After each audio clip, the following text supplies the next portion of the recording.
Bahan tu mesti diluluskan oleh hukum syarak. Tidak boleh bahan najis. Baik itu disebut dalam Quran Suratul A'raf ayat 157. Apa kata Allah? Dan dia telah menghalalkan untuk kamu benda-benda yang baik, bahan-bahan yang baik untuk jadikan ubat ke, makanan ke. Dan Allah Ta'ala juga mengharamkan ke atas manusia ini al-khaba'ith, benda-benda yang tak elok, benda-benda yang keji, benda-benda yang busuk, benda-benda yang haram, benda-benda najis. Malah kalau orang tanya saya, Ustaz, boleh tak saya nak berubat dengan benda haram? Oh, katalah ada ubat-ubatan, tapi dia ada ubat-ubatan haram. Contohnya, campur dengan khinzir, campur dengan darah dan sebagainya. Memang kalau kita lihat, ada kaedah kata, ad-darurat tubihul mahzurat. Ya, bila keadaan darurat, maka dia mengharuskan benda-benda terlarang. Tapi darurat tadi macam mana? Darurat macam mana? Ulama-ulama telah buat definisi tentang darurat. Darurat itu mesti benar-benar berlaku. Dan sekiranya tidak ambil ubat tadi, memang manusia akan mati. Mati. Ya, manusia akan menderita sakit. Tidak ada penawalan melainkan hak tu saja. Ini ulama dah bincang. Tuan-tuan lihatlah. Pandangan Dr. Wahbah Zuhaili dalam kitabnya tentang dia memang dia pakar fiqh, Dr. Wahbah Zuhaili. Jadi tuan-tuan lihat macam mana dia telah mengetatkan daurat tadi. Jangan sampai longgar. Oh, tak ada. Dan kita dah penyakit ni, orang kata penyakit apa ni, haram tu obat dia. Kita tak cuba lagi yang lain. Kita tak usaha lagi yang lain. Dan daurat tadi sebenarnya adakah dia sampai peringkat mati? Sampai ulama-ulama bincang kalau daurat tadi katakanlah orang nak bunuh kita. Sehinggalah kalau kita ucap kalimah kufur, dia tak bunuh. Tapi kalau kamu tak ucap kalimah kufur, kamu akan dibunuh. Maka ulama kata ketika itu sebab nak jaga nyawa, maka diharuskan. Bukan dihalalkan, diharuskan untuk mengucap kalimah-kalimah kufur.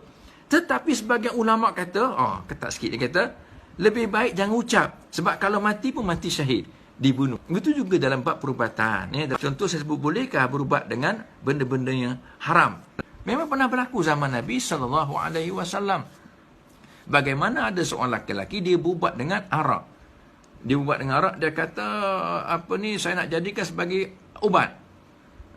Sedangkan sudah turun ketika itu ayat yang mengharamkan minum arak. Jadi Nabi kata apa? Innahu laisa bidawa'in walakinnahu da'un. Ini hadis riwayat Muslim. Dia tu bukan ubat, kata Nabi. Laisa bidawa'in walakinnahu da'un, tapi dia tu penyakit. Minum awak lagi tambah penyakit. Dengan sebab itu mesti kena ketat sikitlah, jangan longgar sangat ya. Tidak boleh kita terjah saja tu kepada ubat yang haram yang tak dibenarkan oleh hukum syarak, sedangkan kita belum usaha lagi mencari ubat-ubatan, bahan-bahan yang lain. Ibarat kata kalau kita tersesat dalam hutan ya, kita kita bekalan makanan kita dah habis, kita sesat pula. Jadi kita nak makan apa? Tidak boleh kita nak, kalau lalu anak babi depan kita, kita pun terus tekan anak babi, kita sembelih anak babi, kita pun panggang dia, kita makan seekor anak babi. Tak boleh macam tu. Tapi dia kena cari dulu, ada tak? Ya, kalau kita nampak ayam hutan dulu ke, kejar ayam hutan, kita kejar kancil, ya, kancil, kita sembelih kancil. Cari halal dulu. Makna kena ada usaha mencari bahan-bahan, ubat-ubat yang halal, yang dibenarkan oleh hukum syarak, yang bersih, yang suci.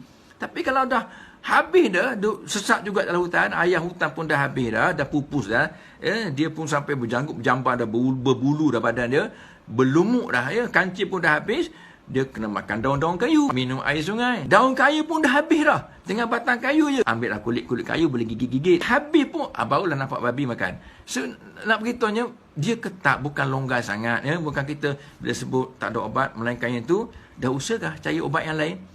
Ubat yang halal, ya, ubat yang harus dihukum syarak. Dan Tuhan menjadikan, bagi setiap penyakit itu ada ubat.